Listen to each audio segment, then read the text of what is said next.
being back on Zoom again and not being in the room with some of you, but I'm glad we can do this. It was a lovely Sangha meeting on Sunday. If you weren't there and you would like more update, you can talk to somebody who was there, and we'll send out a few things in the mid-month newsletter in the next couple days. All day sitting this Sunday.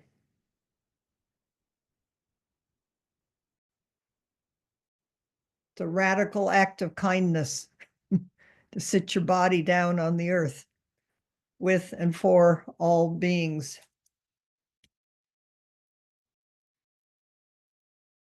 Please come. If you're coming in person, let Marilyn, the registrar, know. And if you can just come for a short time on Zoom, please come. Let's just all sit. Let's commit to taking our seat in the midst of this amazing and crazy suffering world. And Constance, you wanted to say something? Yeah, thanks. Just wanted to remind you that there is a Doan Rio practice here at Yalupa Co-Housing tomorrow at 10 o'clock if anybody is interested. Um, I think a couple people have already decided to come, and so I just wanted to let everybody know, Nasanga. I'll put the information in the chat in case you need it. Thanks. Constance, not tomorrow, Saturday. Oh, sorry, Saturday. It's Saturday. Get my days confused. Sorry. Thank you. I'm amazed at how active this Sangha is and how many different people are picking up different pieces. Just if everybody, it's like the world, if everybody just picks up one small piece, whatever calls out to you, it's not heavy lifting. And Doan Rio is a really beautiful and intimate, integral part of our practice.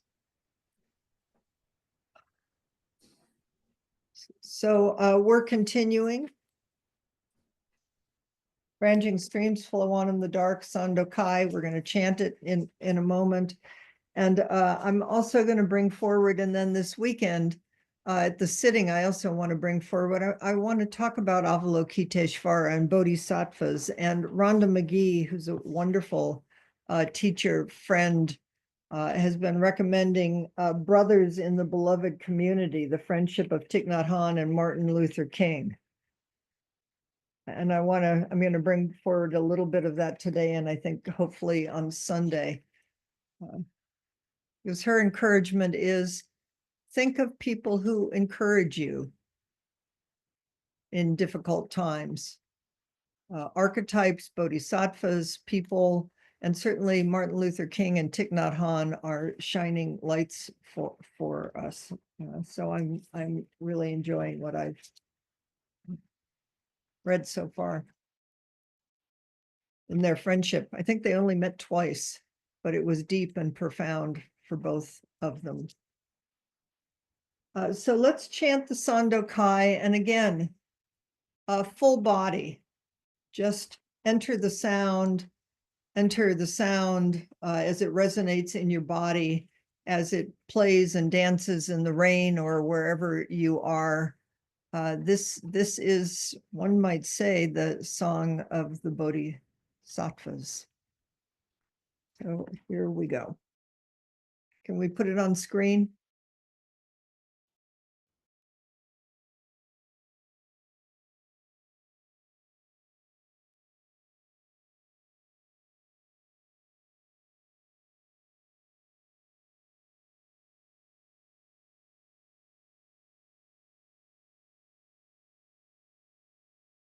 We make it a little bigger, or maybe we'll just all lean in.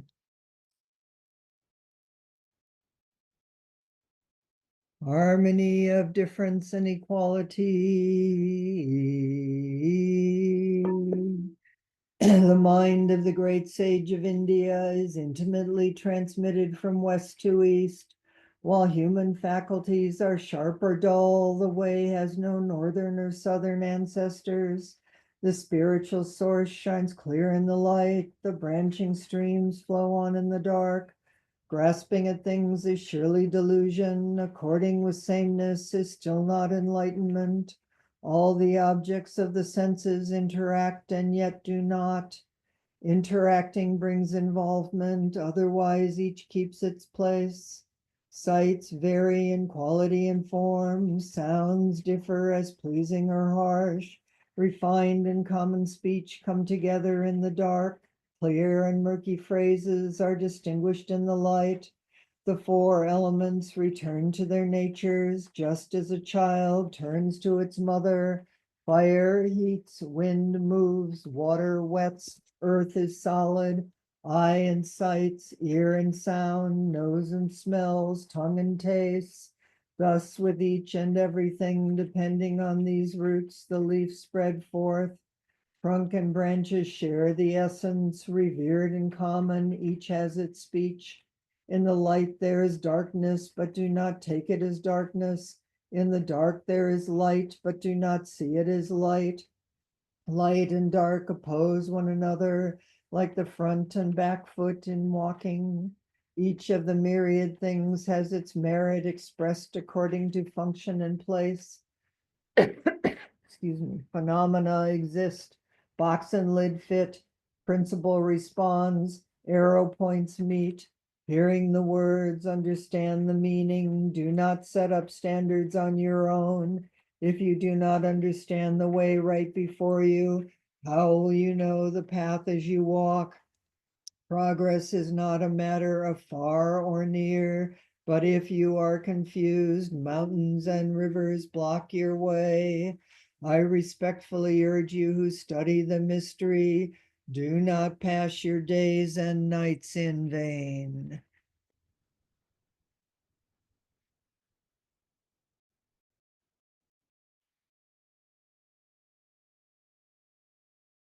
So we've been following pretty carefully the talks that Suzuki Roshi gave, his commentary on the Sandokai. On Tuesday, we began talk 11, and I'm going to complete that today. The title of the talk, the subtitle of it might be helpful in these times. Anytime suffering is a valuable thing. Suffering is a valuable thing.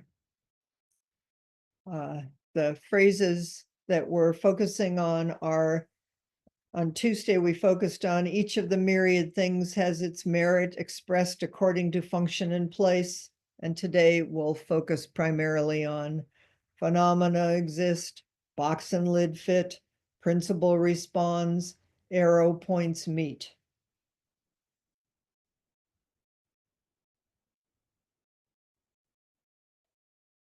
Everything has its own merit, its own absolute value, everything. Everything has its own function and place, what cannot be different than what it is, because the whole world comes together in exactly this moment.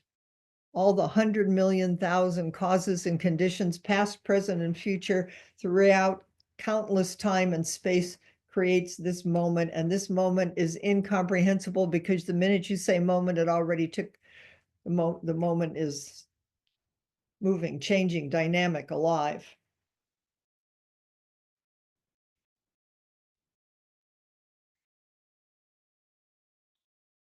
Each one of us, each life has its own Dharma position. And it's not comparable or compared. You can't compare Marilyn's life to Patricia's life or to anybody else's life or anybody else out there. As Suzuki Roshi said, everything and everyone is perfect just as they are. And we could use a little improvement. So, but that's coming back over and over again. That is living and waking up to our deepest heart. to the most profound interconnection of inter-be, to use Thich Nhat Hanh's words, that is just the truth of each moment. You could not be here without the whole world co-creating this. And we are each an intimate part of co-creating the world. So if you think you're powerless, take a breath and come back. Our actions of body, speech, and mind profoundly matter. Re and G. Re, here's how Suzuki Roshi describes it.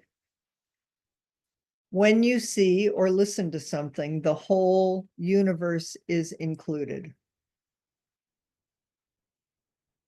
When we understand things in this way, we call it understanding the big ontological body that includes everything, the basic nature of everything that is beyond words, and we call that understanding truth. It's beyond good or bad, right or wrong, up or down. You may have noticed on the website a quote from Dogen, the whole world is Buddha's body. The whole world is Buddha's body. The whole world, not the part that we like and approve of. Not the part of ourselves that we like. That's, you are a Buddha becoming a Buddha. Waking up. So in G, which is the particular, Re is the foreground, background, alive, emptiness, boundless, isness, life force, the rain, the sun, the moon, the up, the down, Republicans, Democrats, them and us. G is the particular.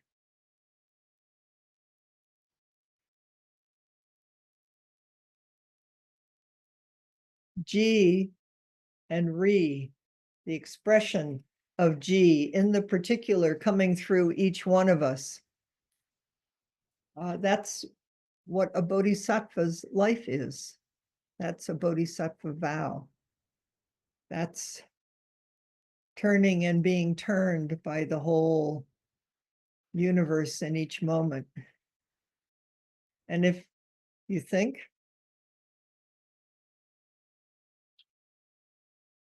Suzuki Roshi said, if you think you can't do it, that's arrogance. If you think you can do it, that's arrogance. This is just showing up moment after moment.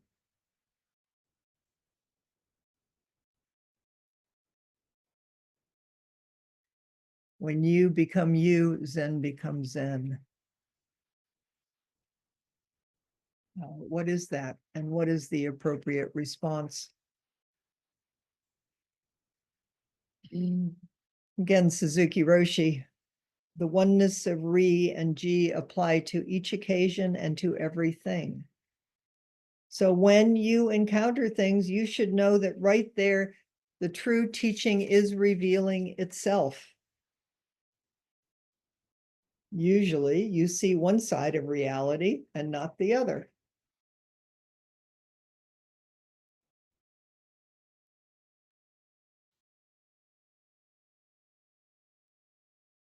It's seeing through the eyes of duality, which is the way we see. We have two eyes.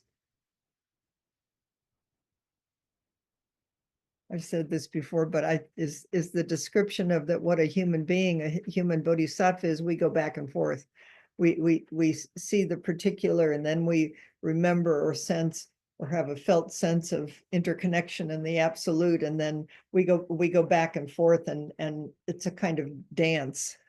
The description of what a Buddha sees is that a Buddha sees with both eyes, is able to, but we intuit it. We feel our way in the dark with our 1,000 hands and eyes, like Avalokiteshvara. You think each thing exists only in that way that you're perceiving that thing as a thing, but that is not So you don't see or remember the background or the fullness or the wholeness. To understand how to enact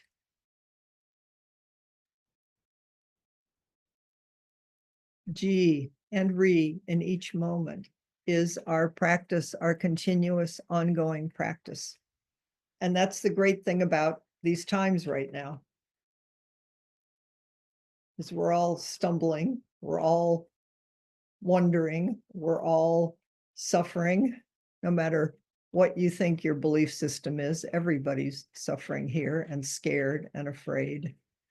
And so we each just keep taking the backward step, taking a breath, starting over, feeling our feet. Suzuki Roshi says this is to honor each moment and the particularity of it and the boundless, endless potentiality of each moment is to see things as it is, which is the ongoing question of what is it? What is it?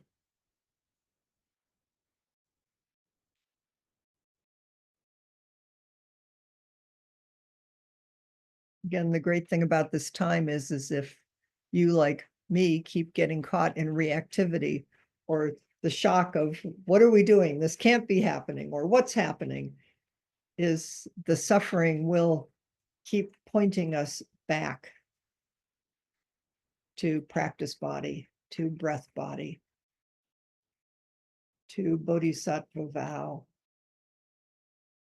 And then it's the same world and it's completely different. It's our ongoing practice.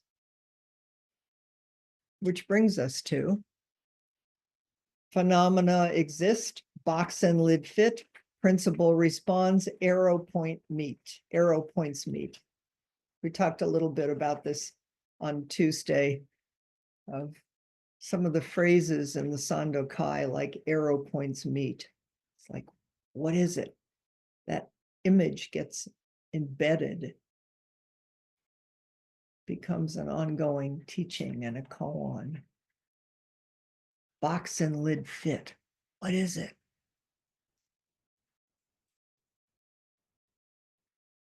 So Suzuki Roshi says, where there is G, there is Re, like a box and its lid, they fit together. You cannot separate this out. That I am here means that the true Buddha nature is here. Each moment I am an expression of Buddha nature. You are an expression of Buddha nature. I am not just I, and you are not just you. We are all that and so much more than that. And we're each expressing our true nature, each in our own way. He says that I am here means that the whole universe is here. Just as where there is a kerosene lamp, there is oil. The way Re accords with G is like two arrow points meeting in mid-air, which to me just feels like a bow. Just a bow each moment. Just this. Just here.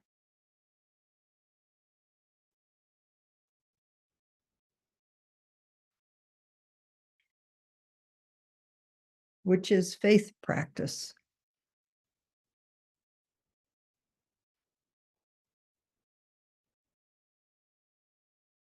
This isn't the delusion of pretending what's happening isn't happening. This isn't, say, turn away and pretend you wish it was another world.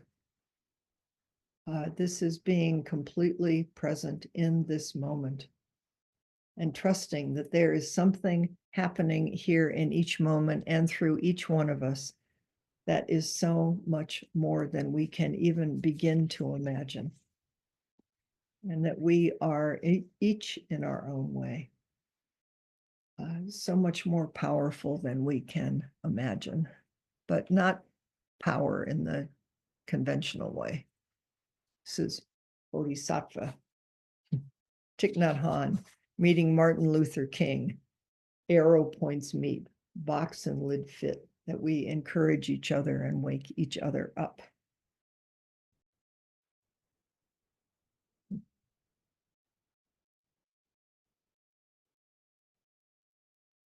Suzuki Roshi says, precise and perfect accord between our radical uniqueness and the simultaneous oneness and sameness of all things is things as it is. And we have a hard time with this because we are self-centered human beings by our nature. We just orient in the self. But here's good news. A selfish understanding, a self-centered understanding of things is also necessary. So you're doing it perfectly. Because we are selfish, we work hard. Without selfish understanding, we cannot work. We always need some candy. So good work. You're a person. You have a point of view. We have karma. We have likes and we have dislikes. So we show up and we ask, how can I be of service? How can I see each person as Buddha? How can I not turn away? What is the appropriate response? He says suffering is not something to be rejected, but that it helps you. You should be grateful for your selfish understanding, which creates many questions. They're just questions. Just keep coming back. Enjoy your questions and the answers. And you can play games with them. You don't need to be so serious about it. This, he says, is living the middle way. A little of this, a little of this. Feet kissing the earth, upright, breathing in, breathing out. What is it? Oh my goodness, appreciate your lunacy, pray for help, return to the vow, to do good, to not do evil. You have no idea what to do. You just stepped on someone's toe or just thought some awful thought. It's just like, that's perfect. Come back. Take a breath.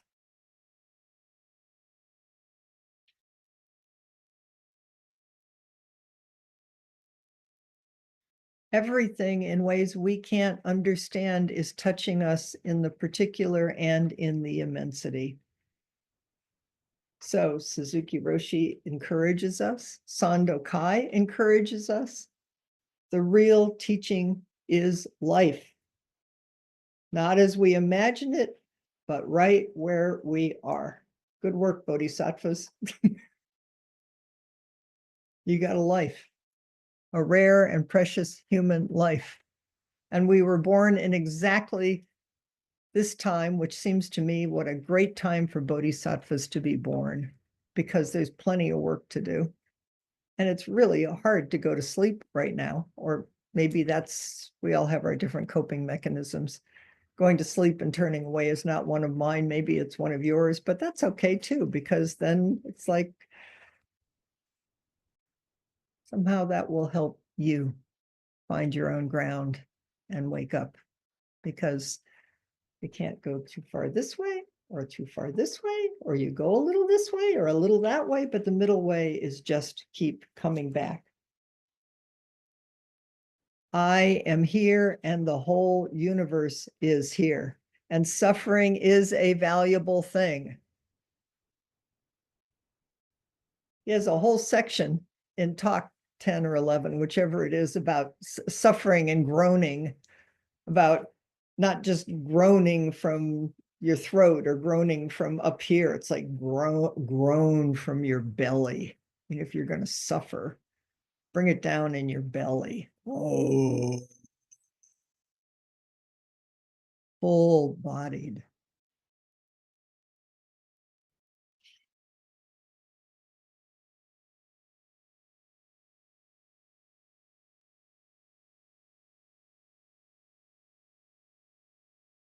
If you are just suffering, you're going to miss enjoying this moment. You're going to miss the rain. You're going to miss the people around you. You're going to miss the fools, miss the bodhisattvas, miss the moments where the arrow points meet perfectly in a way that is each moment, but some moments just penetrate all the way through.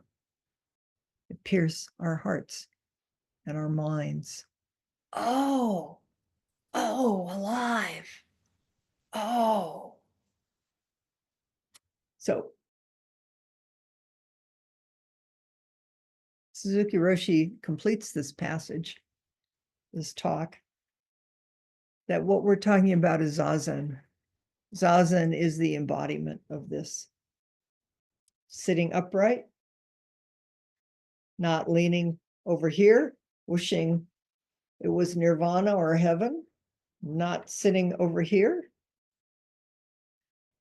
There's so much suffering here. I think I don't know what I'm going to do. This is so awful. We just come right back here. Everyone can sit up and practice Zazen. So let me I want to read you just a couple of things. Thich Nhat Hanh was an amazing, I remember being at Tassajara in a practice period, sitting in the dark, cold study hall. And back then we didn't have electric lights and there wasn't heat. And Thich Nhat Hanh's first book somehow came down into Tassajara. And I remember opening it and thinking, this is it. He is speaking what I always knew Buddhism was. And he was simultaneously waking up to what he always knew Buddhism was, which that there's no separation between inner and outer and world and being of service. So it says here,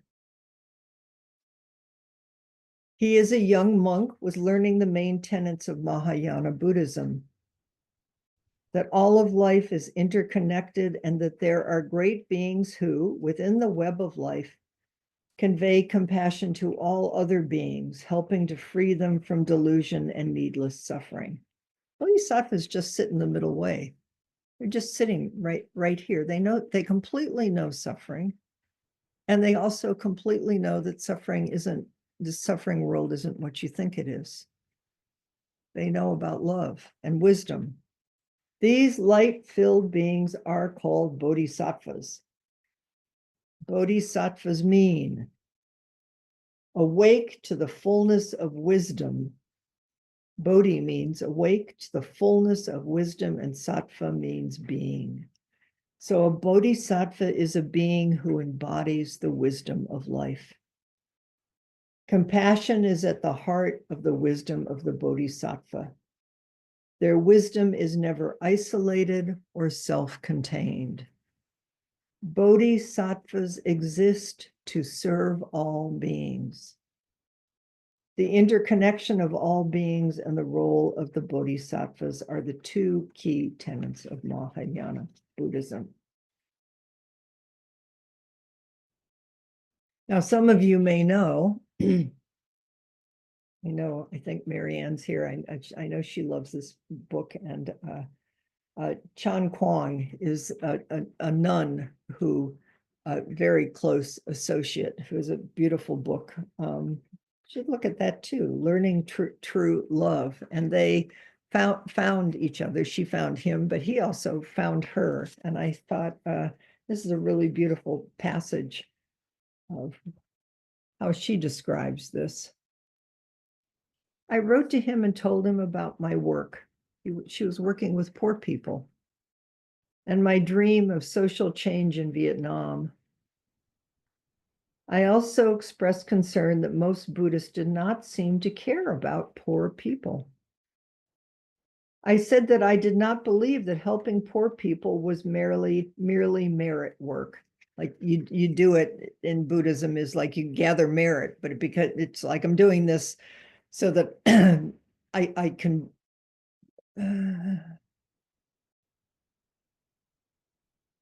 you take the merit for yourself. Like you're doing good things just because it helps you. But she just didn't buy that. In fact, I did not feel that I needed any merit for my next life. Oh, there you go. So you get born into a next incarnation. I wanted to help free people from their suffering and be happy in the present moment. I wanted to help free people from their suffering and be happy in the present moment. Tai wrote back a kind letter to Nhat Hanh saying that he appreciated my work and that he would try to visit my project one day. He said that he was sure a person could be enlightened by whatever kind of work he or she liked the most. We should not be dualistic, he wrote. We should just be ourselves and live our lives in the most mindful and deepest way we can. Later, he told me a story about a monk who spent much of his time sewing. One day, he was enlightened while mending an old robe. He had been doing it mindfully with all his heart. If I like to help old people, I could be enlightened by this work. That's Ji and Ri, and this moment is each person completely expressing themselves through their deepest hearts. Just a couple more things. His teaching was about non-dualism, looking at the whole rather than choosing one subgroup over another. I think we're asked in these times, how do we be effective, find appropriate response, and not set one set of people up against the other, because we're just going to keep causing more suffering.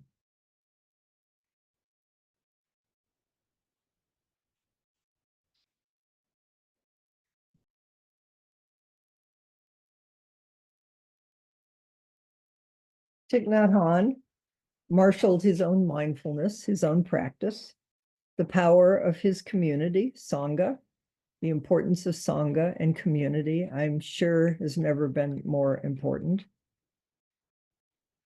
And one other invisible power to resist and to transform what he saw the suffering of. In Vietnam, it was 20 years of war and division. This power, real but unseen, was the compassion of bodhisattvas. And Thich Nhat Hanh drew on their strength in a concrete way by reaching out to someone he called a bodhisattva. He reached out to Martin Luther King. Both of them knew about suffering, and they saw each other and the depth of their commitment to practice the bodhisattva way. So we have a little bit of time. You can talk about whatever you want. I'm going to put you in groups of 3. Here's what you might use as a jump off line is the subtitle of the talk, Suzuki Roshi's talk, Suffering is a Valuable Thing. Suffering is a valuable thing. And what is the middle way? What is bodhisattva practice? Okay, so explore this. And I'll bring you back in